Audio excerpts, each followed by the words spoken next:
Kebakaran rumah kembali terjadi lagi. Kini kebakaran terjadi di Desa Sukaraja Baru, Kecamatan Indralaya Selatan. 2 unit rumah hangus terbakar sekira pukul 10.30 waktu Indonesia Barat. Sejumlah warga Desa Sukaraja Baru berusaha memadamkan api yang sudah membesar. Namun api masih membesar diakibatkan hembusan angin. Selang setengah jam setelah kejadian, 2 unit mobil pemadam kebakaran tiba di tempat kejadian kebakaran. Namun 2 unit rumah sudah hangus terbakar. Petugas damkar berusaha menyelamatkan satu rumah yang baru dilalap si jago merah.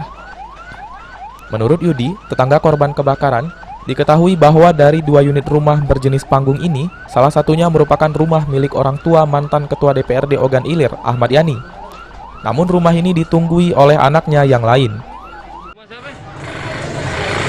Pak Ahmad Yani.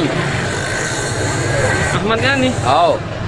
Mantan Ketua DPRD? Oh, mantan Ketua DPRD. Ngomong tuanya. Oh, uang tuwe. Oh. Ada uang tidak? Apa rumah kosong? Dekati. Kosong? Ada tadi pas mutung dia nyawa keluar dia. Oh, uang tuwe. Oh.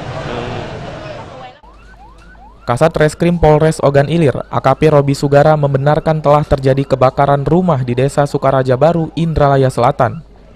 2 unit rumah hangus terbakar dan 1 unit mengalami kerusakan akibat sempat dibakar oleh api. Para korban pemilik rumah yang terbakar yakni Harisun, 63 tahun, swasta, Andri, 30 tahun, sopir, dan Komar Asni, petani, ketiga pemilik pada saat kejadian berada di rumah. Diduga kuat, asal api dari adanya arus pendek atau korsleting listrik. Ahmad Romawi, PAL TV.